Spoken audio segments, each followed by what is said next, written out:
안녕하세요. 올랜도 킴입니다. 오늘은 테슬라에 관해서 한번 알아보는 시간을 갖도록 하겠습니다.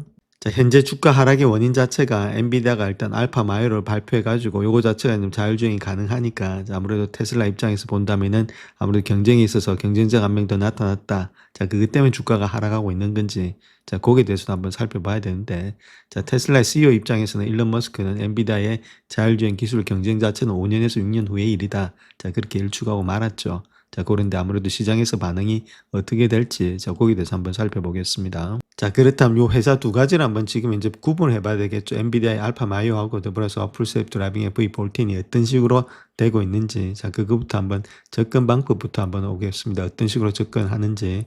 자, 엔비디아 같은 경우는 비전 랭귀지 액션이 있죠. 그래서 VLA, 이런 시각 정보를 언어로 변환해서 논리적으로 추론하는 것들의 접근법이다. 그렇다면은 테슬라는 비디오 컨트롤해서 엔드 투엔드 방식으로 비디오 입력을 제어신호로 직접 매핑한다. 좀 직관적이다는 거죠. 그래서 얘는 논리적으로 추론하는 거고 얘는 직관적으로 일단 가져가는 것은 그런 접근 방법이 다르다는 것들.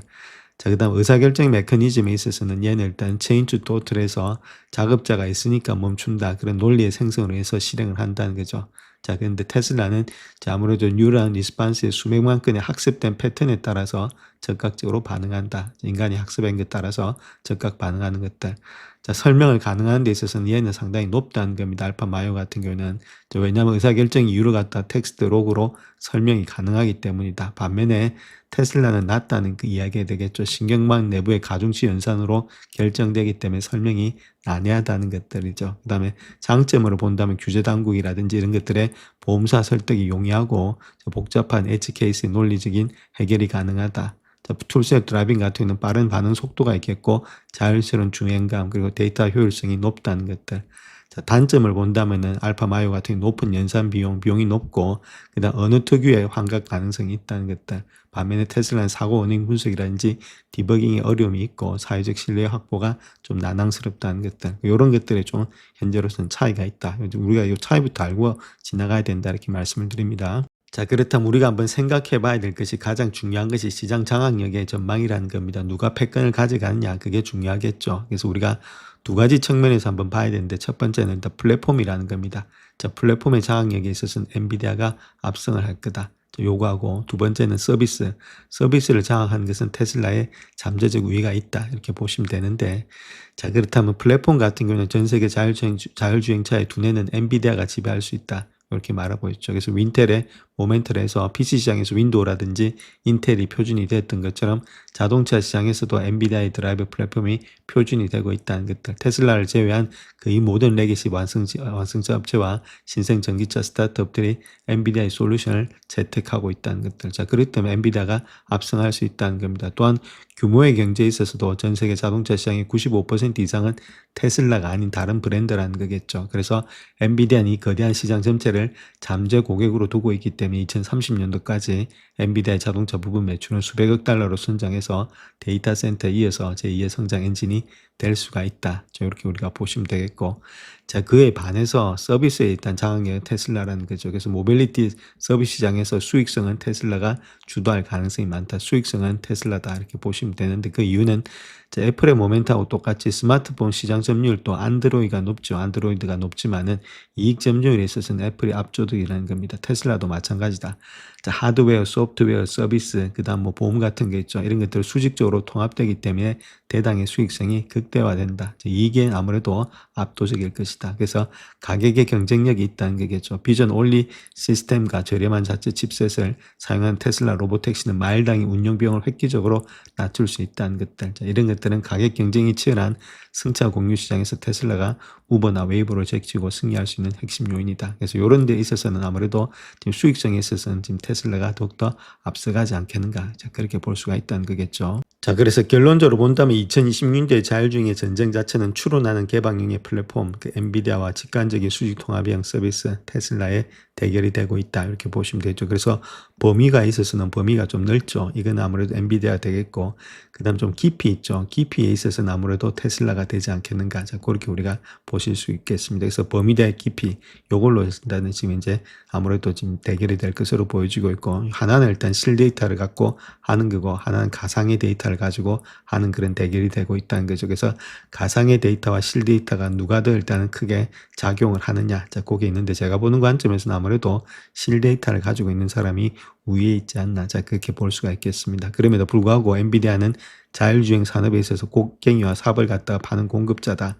그래서 가장 넓고 강력한 영토를 확보한 반면에 또한 지금 이제 알파 마이오 같은 경우도 자율주행 기술의 민주화를 이끌고 있어서 멀세디라든지 현대 BYD 이런 것들의 우견을 만들고 있는 반면에 자, 테슬라는 스스로 금강을 캐는 채굴자가 되고 있죠. 성공 시에는 막대한 부를 독점할 수 있는 위치에 있다는 겁니다. 그래서 풀셀프 드라이빙 V14라든지 사이버캡 이런 것들의 가능성을 보여주고는 있으나 자, 여전히 규제라든지 안정성 입장에서 높은 벽을 넘어야 된다는 것들. 자, 그런 것들이 조금은 현재로서는 다르다. 이렇게 보시면 되겠죠. 그래서 최종 결론을 본다면 시장 장악력을 갖다가 산업 표준의 인프라 지배로 본다면 엔비디아가 더 크다. 반면에 최종 소비자 서비스라든지 수익 독점력으로 본다면 테슬라의 잠재력이 더 크다는 겁니다. 그래서 아직 누가 승자다 그렇게 말하기는 힘든데 자, 제가 보는 관점에서는 아무래도 테슬라가 실 데이터를 가지고 있고 수직형으로 되고 있기 때문에 훨씬 더 많은 이점이 있지 않나 저 그렇게 생각을 합니다. 자, 그래서 이 그림을 보시게 되면 요거는 사이버캡입니다. 사이버캡 자체가 지금 이제 텍사스 오스틴에서 지금 이제 고속도로 갖다 자율주행을 하고 있죠. 자, 그런 가운데이기 때문에 이미 이런 것들을 하고 있는 테슬라 자체가 아무래도 상당 우위에 있지 않겠나 그렇게 보여주고 있죠. 이런 실 데이터를 가지고 움직이는 것이 가상의 데이터보다 훨씬 더 바람직한 그런 데이터가 되지 않겠는가. 자, 그렇게 우리가 볼 수가 있겠습니다. 자, 그 다음 또 그런 여러 가지 규제들이 있죠. 그런 게 테슬라에 있는 규제들이 하나씩 풀어나간다는 겁니다. 미국의 하원 의회는 1월 13일에 인간의 개입 없이 자율주행 차량을 보다 쉽게 도입할 수 있도록 하는 법안에 대한 청문회를 개최할 예정에 있다. 그렇게 말하고 있고 자, 그러한 검토 중인 제한 초안에는 인간의 조작 없이 배치할 수 있는 차량의 연간 제한을 2,500대에서 9만 대로 상향 조정하겠다. 그 다음 각 주가 자율주행 시스템에 대한 규칙을 제정하는 것을 법으로 금지하겠다. 미국의 도로교통안전국이 첨단 운전자 보조 시스템의 보정 지침을 수립하도록 요구한다는 것들. 로보택시 도입의 장애물에 대한 자동차 제조업체의 불만을 해결할 거다. 그 외에도 뭐 다수가 있다. 이렇게 이야기를 하고 있죠. 자, 결론적으로 이야기해서 이런 겁니다. 지금 일론 머스크가 공화당에다 돈을 갖다가 계속해서 기부를 하고 있죠. 자, 그러니까 당연히 공화당에다가 기부를 하고 있으니까 공화당은 받은 게 있으니까 테이크를 줘야 되겠죠. 자, 그런 것들을 일단 이런 것들 풀어주면서 아무래도 테슬라가 자율주행을 할 수 있게끔 해주는 그런 입장이 있다. 기브앤테이크가 되고 있다는 거겠죠. 자, 그로 인해서 이런 것들이 풀릴 가능성이 상당히 많기 때문에 어디에 더 유리하냐면 테슬라에 상당히 유리할 수가 있다. 이렇게 말씀을 드리겠습니다. 자, 다음 뱅크 오브 아메리카와 골드만삭스를 정리한 내용인데 투자 의견을 보게 되면은 중립을 주고 있고 뱅크 오브 아메리카는 바이에서 하향을 했다. 골드만삭스도 중립을 유지하고 있다. 그래서 목표 주가는 뱅크 오브 아메리카 490불, 골드만은 420불을 주고 있는데 핵심 가치를 본다면 아무래도 로보택시가 45%, 옵티머스가 19%로서 미래 가치를 많이 주고 있다. 저 또한 지금 이제 골드만삭스 역시도 AI의 자율주행 기술의 실행 능력이라든지 데이터 우위를 주고 있다는 것들. 주요 일단은 키 리스크로서는 단기 실행 리스크가 있다는 것죠. 그래서 모델 Y의 전환이라든지 마진들, 그다음 밸류에이션이 좀 부담이 되고 있다는 것들. 또 규제 리스크, 캘리포니아에 있어서 중국 내 기술 경쟁, 마진 압박이 있다. 골드만삭스에서는 그다음 정치적인 관점에서는 트럼프 행정부의 규제 완화 이런 것들을 긍정적으로 반영하고 있고 규제 당국과의 마찰 가능성을 보수적으로 반영하고 있다. 그래서 현재에서는 장기적 가치는 높지만은 단기적으로는 가격이 너무 비싸다는 것들, 기술 진보는 인정하지만은 규제와 경쟁 환경이 여전히 좀 불안하다는 것들, 이런 것들만 없어지면은 조금은 주가는 더 갈 수가 있다 이렇게 보시면 되겠죠. 그래서 한마디로 보면은 뱅크 오브 아메리카에서 이야기했던 장기적 가치는 높은데 단기적으로 가격이 너무 비싸져서 지금 조정받고 있는 것이 아니겠는가. 자, 그렇게 볼 수가 있겠습니다. 자, 그래서 현재 일단 선수들 입장 본다면 마더레이트 바이를 해서 지금 19명이 레이팅을 줬는데 10명이 바이고 6명이 홀드고 3명이 셀이다. 한 450불 정도를 주고 있다는 겁니다. 12개월 동안의 목표가를 갖다가 별 4개 이상짜리, 즉 말해서 별 5개짜리에 선수들이 주고 있는 가격대다. 이렇게 보시면 되겠습니다. 자, 다음 선수들의 목표가를 한번 보겠습니다. 1월달 들어와서 어떤 식으로 일단 목표가를 주고 있는지, 자, 그걸 한번 보게 될 것 같으면 캔코드 같은 경우에 있어서는 551불로서 바이든급 주고 있습니다. 1월 5일자로서. 그다음 모건 스탠리는 425불 홀드 주고 있고 1월 5일자다. 그다음 트루이스트는 439불 주면서 홀드 주고 있고 1월 5일자. 그 다음에 이제 스티플 같은 508불로서 바이든급 주면서 1월 4일자. 그다음에 알비스 캐피탈은 500불 바이든급 주면서 1월 2일자. 웹부시 같은 600불 주면서 바이든급 1월 2일자다 이렇게 보시면 되죠. 가장 낮은 것이 한 440불, 425불 정도 되고 있다. 이렇게 보시면 되겠죠. 지금 가격이 요 가격이다. 이렇게 말씀을 드립니다. 자, 그렇다면 현재 주가 하락의 원인이 어디 있느냐 이렇게 했을 때는 아무래도 제가 보는 관점에서 있어서는 밸류에이션에 있지 않나 그렇게 보여지고 있습니다. P 레이쇼. 자, 그거 자체가 테슬라 같은 경우는 215배수 정도 받고 있죠. 지금 이제 팔란티어보다도 더 많이 받고 있다는 겁니다. 195배, 200배가 넘어가는 그런 밸류에이션이 있다. 그래서 5년치 평균을 본다면 거의 한 100배수 정도 되고 있죠. 그러니까 100배수가 되고 있다는 얘기 정도 되고 있는데 이거보다도 2배 이상이 지금 증가되고 있다는 거겠죠. 자, 그런 것들이 아무래도 밸류에이션이 지금 이제 올라가서 조정을 받고 있는 거 아니겠는가 그렇게 볼 수 있겠죠. 물론 알파 마이어도 있고 뭐 여러 가지 측면이 있는데 자, 아무래도 밸류에이션 조정이 지금 현재 모습 속에서의 하락의 원인이 되지 않나 자, 그렇게 보여집니다. 자, 그렇다면 우리가 한번 비교해 봐야 될 것이 있는데 성장이 있죠. 이 성장에 대해서 한번 비교해 보겠습니다. 그래서 매출의 성장 포월드 기준으로 봤을 때 자, 그때 테슬라하고 더불어서 지금 이제 팔란티어죠. 이 두 가지를 놓고 한번 비교해 볼 것 같으면은 포월드 기준으로 매출의 성장이 41.56%고 여기는 3.6%밖에 되지 않는다. 자, 성장에 있어서는 지금 이제 아무래도 팔란티어가 월등하죠. 자, 그럼에도 불구하고 팔란티어는 195배 정도 받고 있는데 밸류에이션을 테슬라는 지금 210배나 받고 있다는 겁니다. 그러니까 성장이 높은 데서 더 많은 밸류에이션을 받는 것은 정상인데 얘는 성장도 안 좋은데 지금 밸류에이션을 받고 있다. 자, 그러니까 지금 이제 밸류에이션에 대한 조정이 일어나고 있는 거 아니냐. 자, 그렇게 볼 수가 있겠죠. 뭐 3년치를 본다고 하더라도 지금 이제 8.5% 여기는 28.6%니까 성장에 있어서는 잽이 안 되고 있다. 이렇게 보시면 됩니다. 그래서 전반적으로 봤을 때 지금 이제 EPS 성장률이라든지 이런 것들도 마찬가지죠. 여기는 마이너스인데 여기는 59.27%입니다. 이 정도로 성장이 좋으니까 어느 정도 일단 195배 정도가 수긍이 가는데 210배가 지금 이제 수긍이 가는 그런 밸류에이션이냐. 이런 식으로 일단 이야기를 한다는 거겠죠. 그렇기 때문에 아무래도 주가가 올라갔다가 내려오는 폭이 계속해서 깊어지고 있는 것이 아니겠는가. 자, 그렇게 우리가 보실 수가 있겠습니다. 자, 그 다음 또 우리가 한번 비교해 봐야 될 것이 지금 현재 프로퍼빌리티 있죠. 즉 말해서 수익에 대해서도 한번 비교해 봐야 되는데 테슬라고 팔란티어 두 가지를 놓고 비교해 볼 것 같으면은 아무래도 저 그로스 프로핏 여기는 17% 있는 80%나 되고 있죠. 잽이 안 된다는 겁니다. 자, 그만큼 많죠. 자, 그 다음에 이비타 마진 역시도 11%고 22%나 되고 있다.